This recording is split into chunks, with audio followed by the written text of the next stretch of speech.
केदारनाथची खडतर यात्रा पार करून जय बाबा केदारनाथचं दर्शन घेऊन आम्ही रामपूरला आराम केला आणि दुसऱ्या दिवशी सकाळी एक छान मंदिर आहे त्रियोगी नारायण इकडे गेलो. इथे असे म्हणतात की त्रियोगी नारायण मंदिरामध्ये शिव पार्वतीचे विवाह झाले होते आणि त्यानिमित्ताने आजही तिकडे जे होम हवन केले होते त्या लग्नाच्या वेळेला आजही ते चालू आहे, पेटत आहे. तर तिकडे आम्ही दर्शन घेतले आणि तिकडे एक पंडितांनी आमची सगळ्यांची पूजा अर्चा करून घेतली सगळ्यांकडून आणि आमचं एक पारंपरिक असं लग्न पण लावलं. खूप छान मंदिर आहे आणि आजूबाजूचा परिसर तर अतिशय छान.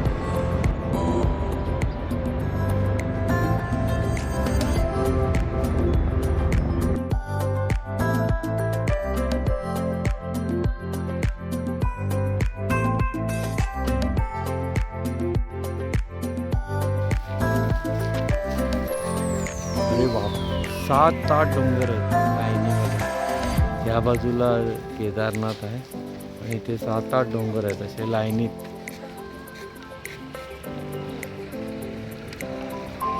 पूर्ण चारी बाजूनी डोंगरच आहेत.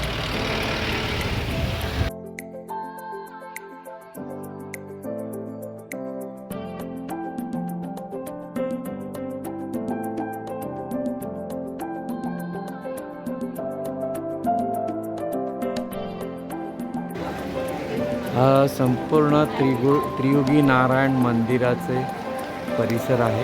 इथे हे मेन मंदिर आहे. इथे लक्ष्मी नारायण आणि माता पार्वती शिव हे सगळे आहेत. इथे ब्रह्मकुंड आहे. इकडे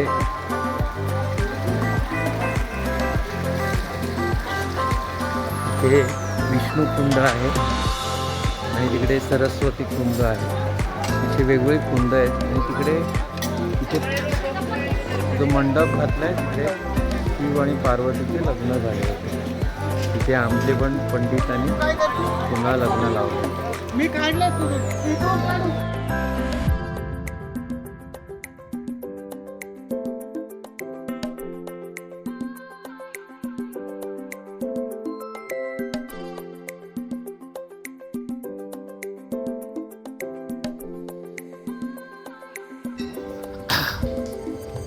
हा परिसर आहे रामपूरवरनं बद्रीनाथला जाताना ज्योतिर्मठ जोशी मठ. इकडे हा नरसिंह मंदिर आहे, नरसिंह महाराज मंदिर.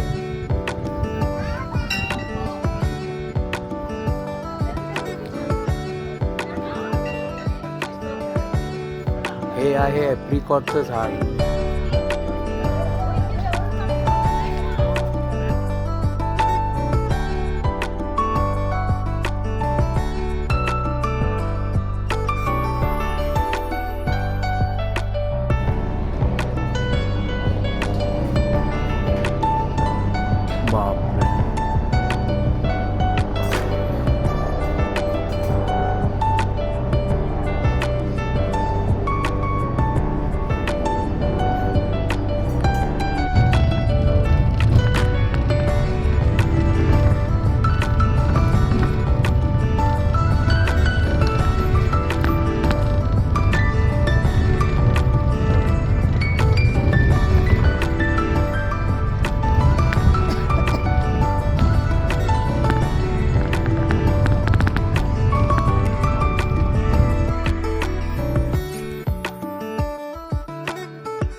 बद्रीनाथकडे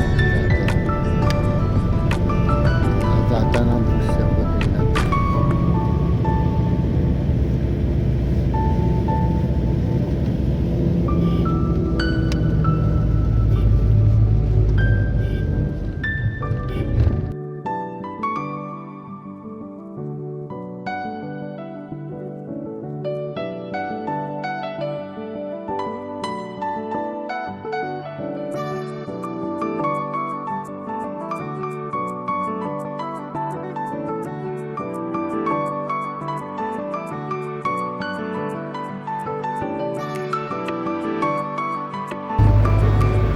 आता हा परिसर आम्ही रामपूरला होतो, तिथून आम्ही आता बद्रीनाथला प्रयाण केलं आहे.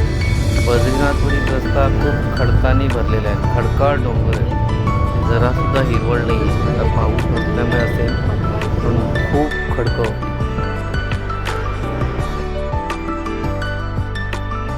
आम्ही संध्याकाळी 5च्या दरम्यान बद्रीनाथला पोहोचलो. खूप थंडी होती आणि पाऊसही पडत होता, त्यामुळे खूप गारठा झाला होता आणि आजूबाजूचा परिसरही खूप छान वाटत होता. आणि आम्ही त्यातच रात्रीच दर्शन घ्यायचं ठरवलं. आम्ही जवळजवळ 1-1.5 तास लाईनमध्ये उभं होतो आणि मग त्या दिवशी रात्री आम्ही बद्रीनाथ विशालचे दर्शन घेतले, बद्री विशालचे. आणि हा मंदिराचा आजूबाजूचा परिसर आहे आणि इथून नदी धो वाहते.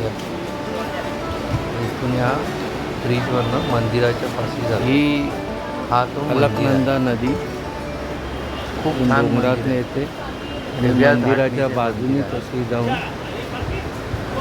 अशी संथ वाहते. आणि हे समोर मंदिर आहे आणि हे बाजूला नर आणि नारायण मंदिर डोंगर आहे.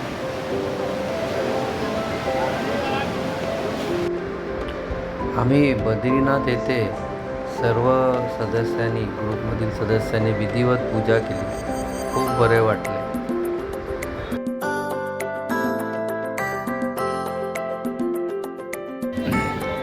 हा बद्रीनाथचा परिसर आहे. मागे आहे ते हिमालय पर्वत आणि पुढे आहेत हे 2 नरनारायण. ही मोठी डोंगर आहे आणि ह्याच्या मागे पुन्हा हे आहे हिमालय पर्वत आणि हे इकडचं मागे.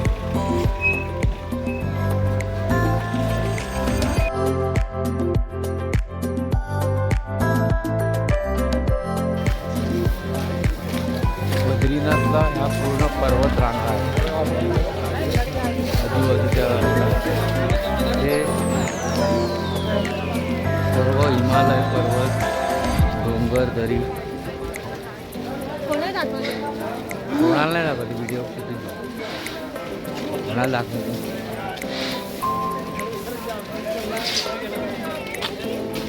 बद्रीनाथ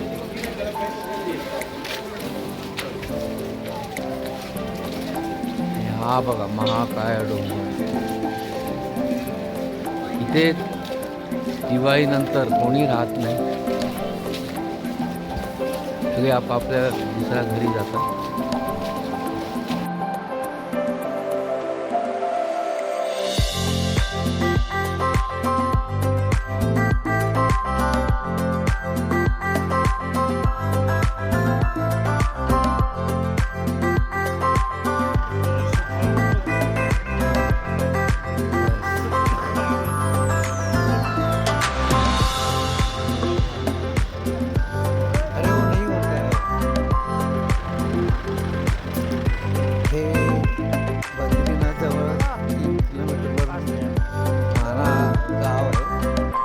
चायना बॉर्डर जे आहे जवळजवळ 50 किलोमीटर, पण हे मला म्हणतात भारतातलं पहिलं गाव ते चायना बॉर्डरपासून. खूप निसर्गरम्य एकदम सगळीकडे. आता आम्ही जातोय पिट्टूवरून. पिट्टू आम्हाला आणि मेघाला घेऊन जातोय दोघांना.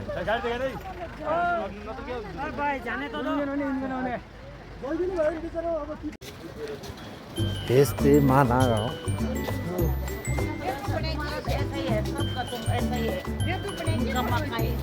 ही घरं अशी बनवलेली आहेत पत्र्याची, काही सिमेंटची.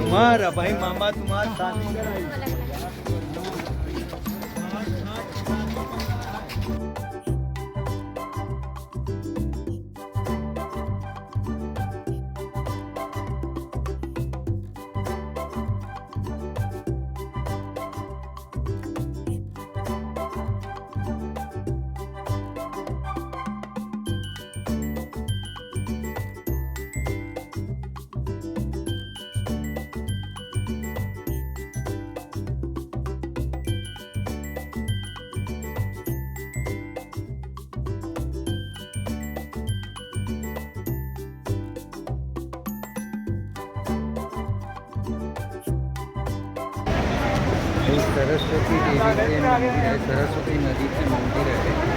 इथून सरस्वती हां काय आहे ही सरस्वती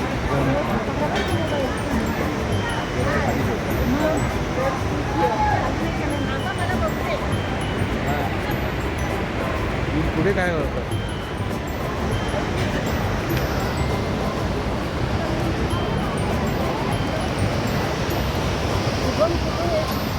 तो वरती आहे बघ.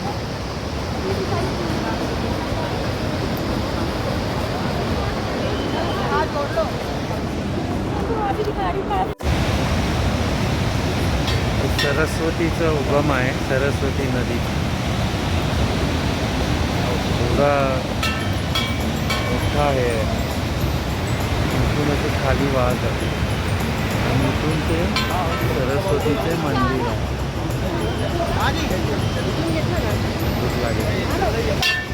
सॉरी. हा पांडवांचा स्वर्गारोहणाचा मार्ग आहे, जो माना गावातून स्वर्गात जातो.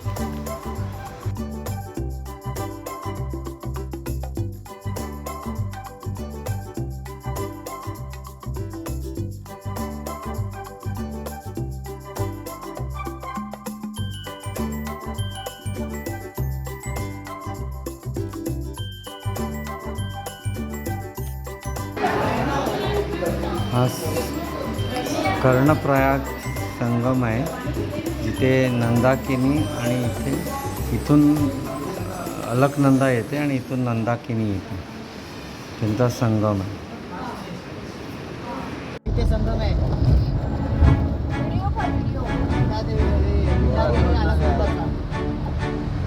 पिंडारी आणि अलकनंदा याचा संगम कर्णप्रयाग.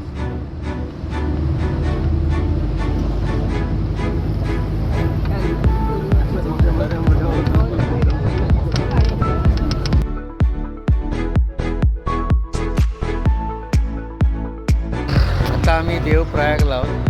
ते भागीरथी आणि अलकनंदाचा संगम आहे आणि इथून पुढे ती गंगा म्हणून ओळखली जाते. इथे खूप मोठे संस्कृतचं युनिव्हर्सिटी आहे, भारतातली मोठी संस्कृत युनिव्हर्सिटी. हे देवप्रयाग आहे आणि आता आपण संगम बघू.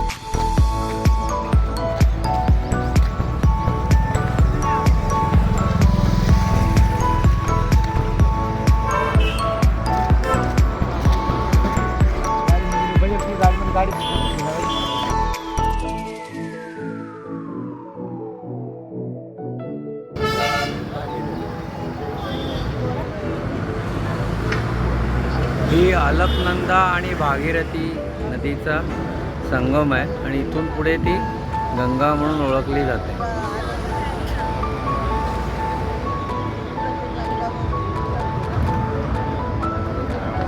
ही समोरची अलकनंदा, इकडची भागीरथी. ही अलकनंदा आहे आणि इथे जी आहे ती भागीरथी.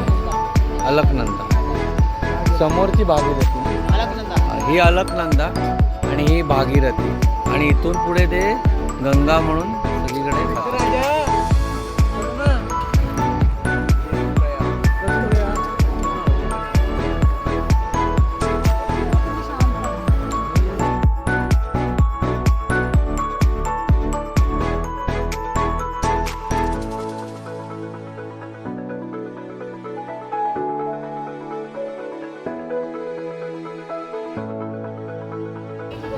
आता आम्ही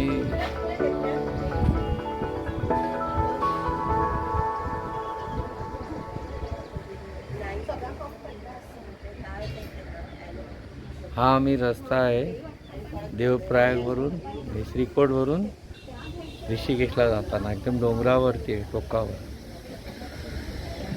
हॉटेलच्या मागून घेतो. आपण आलो आहे परमार्थ निकेतन.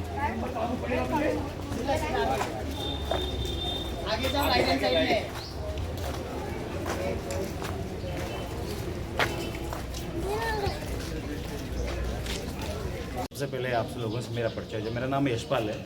रामकृष्ण ट्रैवल की तरफ से आपका मोस्ट वेलकम करता हूँ ऋषिकेश में. ऋषिकेश के सबसे main interest yoga festival place पे हम लोग हैं. और ये जो प्लेस आप लोग देख रहे हैं इसको बोलते हैं गुरुकुल प्लेस, परमार्थ आश्रम। ये जो भी ब्राह्मणों के बच्चे लोग हैं, यहाँ पर वेद वेदांतन ब्राह्मण कल्चर के बारे में उनको फ्री शिक्षा दिया जाता है, लेकिन उनको रूल्स रेगुलेशंस को फॉलो करना बहुत कम है। चारधाम यात्रा आपने की, सबसे पहले ये यात्रा का धन्यवाद करना अपने माता पिता का, जिनके कर्म की वजह से आपको यात्रा सफल हुई। सेकंड, धन्यवाद करना अपना सारथी, सारथी बोले तो ड्राइवर। और तीसरा धन्यवाद का सोमी दादा का। हाँ, सोमी दादा का इस चारधाम यात्रा में सबसे अहम रोल है। ये दूसरे कृष्ण भगवान है आपके। यस, ये देखिए। ठीक है, तो सबसे इम्पोर्टेंट जो है चारधाम यात्रा बोले तो अपनी हिंदू रिलीजन की सबसे मेन यात्रा है। जैसे सम रिलीजन में होता है, मुस्लिम लोग कहाँ जाते हैं? हज। नहीं सर, उसको हज नहीं बोलते, मक्का मक्का में हज मध्ये। यात्रा बोलते हैं। हाँ, बरोबर। जैसे अपना चारधाम में भी तो बद्रीनाथ, केदारनाथ, गंगोत्री, यमुनोत्री है, लेकिन हम चारधाम यात्रा बोलते हैं, मदीना। राइट। सिख पर्सन किधर जाते हैं? हेमकूट से। नहीं, गोल्डन टेम्पल। और ये अपने हिंदू रिलीजन का मेन प्लेस आता है हरिद्वार ऋषिकेश, आफ्टर देन चारधाम यात्रा है। लेकिन हरिद्वार ऋषिकेश, हरिद्वार जो प्लेस आता है वो गंगा स्नान करने का सबसे मेन प्लेस आता है, पूजा अर्चना करने का मेन प्लेस आता है। लेकिन कभी भी आप लोग गंगा में स्नान करते हैं, कितनी बार डुबकी मारते हैं? सर आपकी शादी के टाइम में फेरे कितने लिए? क्यों? लॉजिक है, बहुत कम लोगों का ऐसा मालूम है। क्योंकि सेवन को सबसे रिलीजियस नंबर बोलते हैं अपने हिंदू रिलीजन में। और आपने कॉमन लाइफ में देखा होगा 1 वीक्स में 7 डेज होते हैं, रेनबो में 7 कलर्स होते हैं, हमारा बॉडी में 7 चक्र हमारा। हा सगळा परिसर परमार्थ निकेतनच्या आतमधला आहे. खूप छान जागा आहे, खूप छान वास्तू आहे.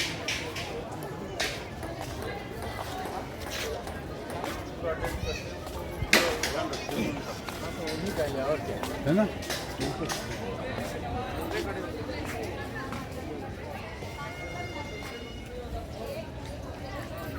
हे आमचे गाईड आणि आमचे टूर मॅनेजर फ्रेंड है मेरा। आपण ऋषिकेशला गंगा किनारी आलो. आता आपण गंगेमध्ये थोडंसं पाणी फिल्टरून घेणार आहोत. मग पुढे पण जाणार. असं चला चार.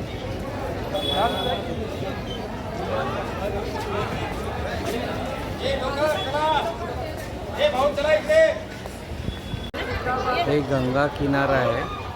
खूप थंड नाही आहे अगदी. हा ऋषिकेश पण आतापर्यंत बघितलं थंड नाही आहे. सगळा हा परमार्थ निकेतन. सगळ्यांचे फोटो काढतो मी, जरा थांबा.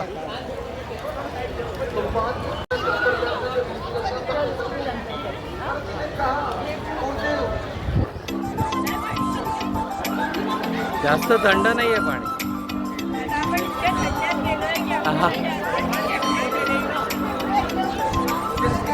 काढला नाही.